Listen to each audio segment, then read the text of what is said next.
भगवान शिव की कथा कर रही है। भगवान शंकर औघड़दानी त्रिकालदर्शी कैलाशी अविनाशी शिव तत्व को जानने की कथा।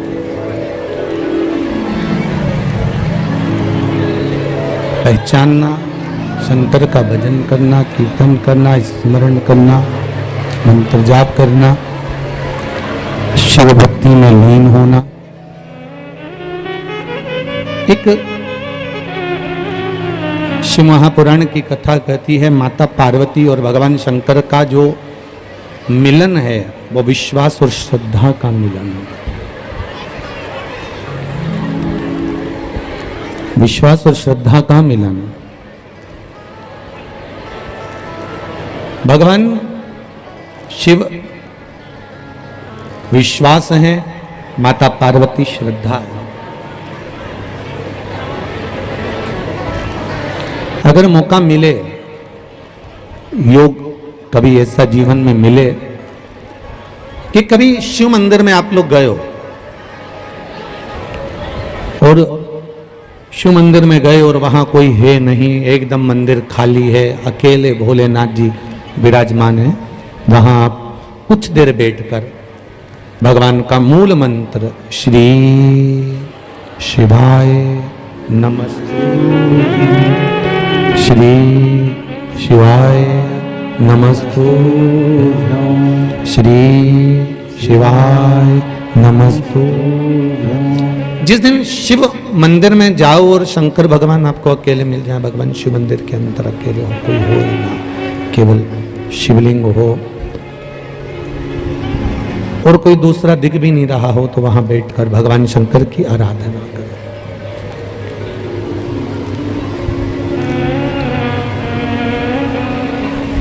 शिव भक्ति में थोड़ा डूबने का प्रयास करें।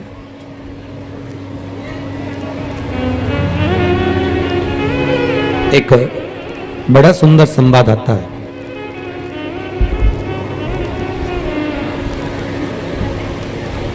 कभी कभी शिव महापुराण की कथा यह कहती है कि कभी कभी जिंदगी में भगवान देवाधिदेव महादेव परीक्षा भी बहुत लेते हैं, और कभी आपके भजन का जब बल बड़ा होता है,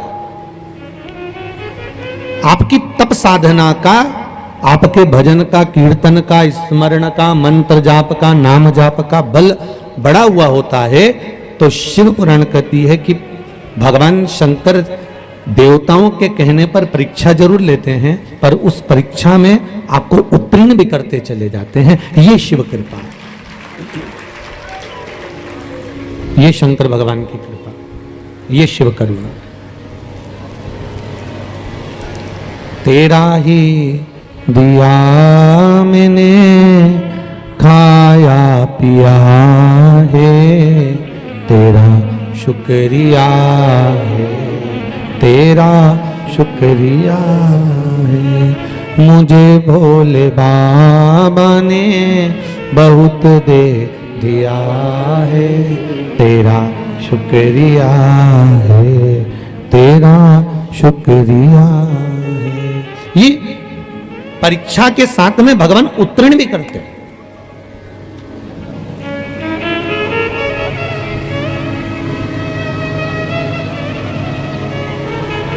शुक्ल पक्ष की नवमी तिथि, बैसाख महीना,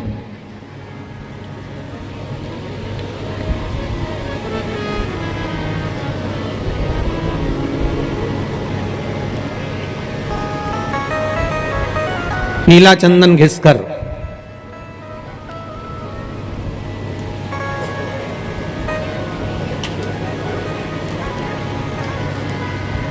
उस चंदन को एक सुंदर पीपल का कोमल पत्ता, कोमल पत्ता मतलब एकदम, एक तो पीपल का होता है तड़ला पत्ता, एकदम कड़क हो जाता है, और एकदम होता है कोमल पत्ता।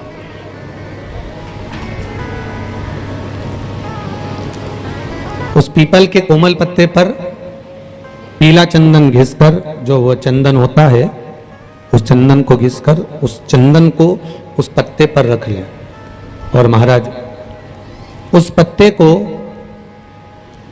मध्याह्न के समय पर, जैसे जब सुबह के समय पर सारी पूजन हो जाए, अर्चना हो जाए, भगवान शिव के मंदिरों में जल समर्पित हो जाए, उसके बाद में जब बाबा एकदम आनंद में विराजे हों, तब जहां शिवलिंग रखा होता है,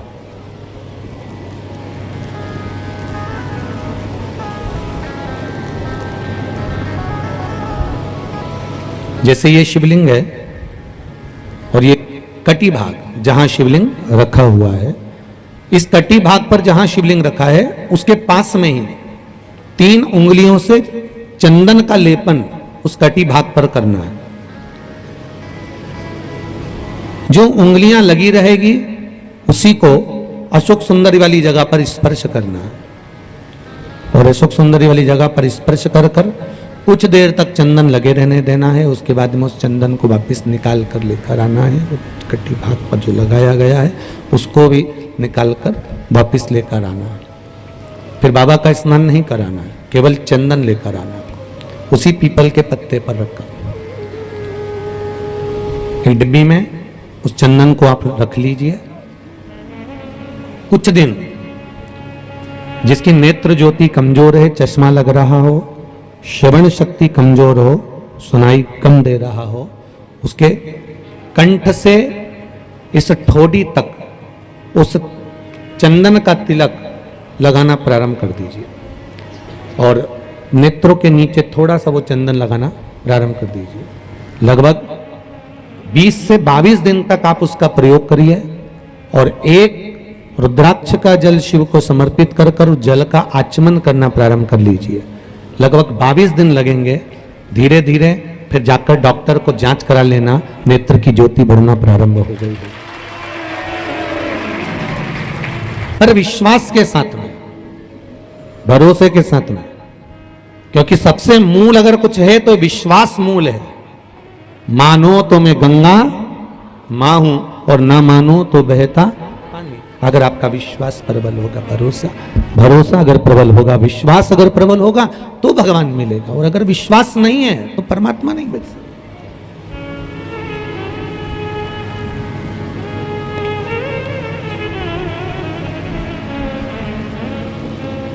विश्वास के बल पर भगवान की प्राप्ति है।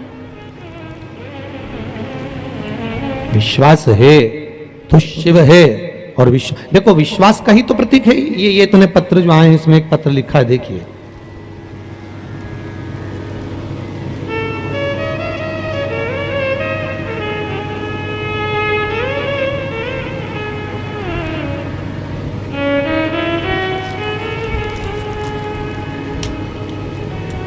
गुरुदेव, यशोदा परमार, खाचरोद जिला उज्जैन से हूं। कहीं बैठी हो तो खड़ी हो सकती हैं, दोनों हाथ हिला दीजिए। यशोदा परमार, खाचरोद जिला उज्जैन है, कहीं दिख रही है? अच्छा, दूर है क्या? ठीक है, कैमरे वालों की निगाह पहुंच जाए तो ठीक है, देख लीजिएगा। एक तो पब्लिक भी इतनी है कि कैमरा का डब्बा भी छोटा होगा, कहां भरे इनको।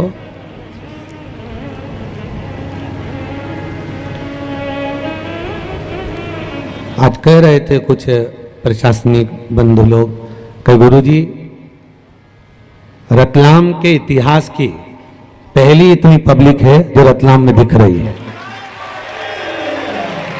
रतलाम के इतिहास की पहली है।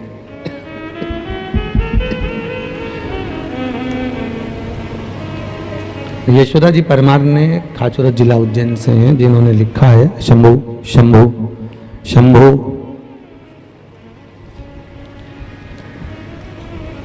अस्थमा की बीमारी थी 2006 से। 16 वर्ष से लगातार में जूझ रही थी। अहमदाबाद, बड़ौदा, उदयपुर और जयपुर गई।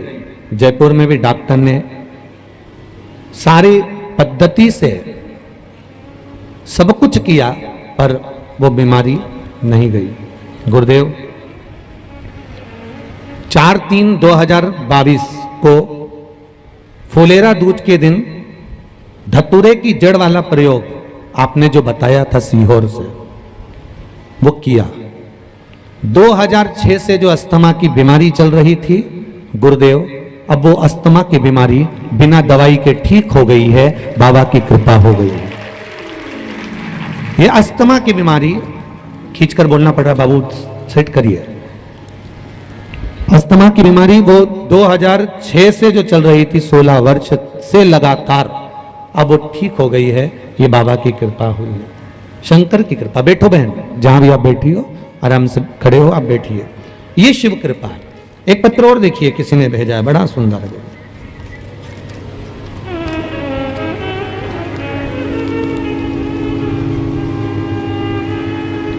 मेरा नाम श्याम कुंवर, पति सरदार सिंह, गांव बदनारा, जिला रतलाम से हूं। दिनांक 17 अप्रैल रविवार को शाम 5:30 पर घर के पास खेत में मेरा बेटा वीरेंद्र सिंह मशीन पर काम कर रहा था।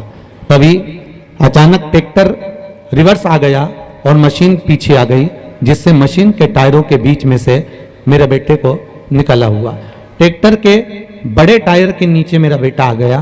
पास में सभी घबरा गए। आवाज आने पर सभी दौड़ कर गए और टायर से बेटे को निकाला गया। बाद में सिर पर चोट बहुत आई थी, पर शिव महापुराण की कथा का जो मूल मंत्र था, श्री शिवाय नमस्तुभ्यम, ये जपना मैंने प्रारंभ कर दिया था। मुझे विश्वास था मेरे बाबा पर कि वो घात नहीं होने देगा। उसने तभी श्री शिवाय नमस्तुभ्यम का जाप किया। बाबा की कृपा रही, बेटे को कुछ देर के बाद में होश आ गया। हॉस्पिटल ले गए रतलाम के, और हॉस्पिटल में सीटी स्कैन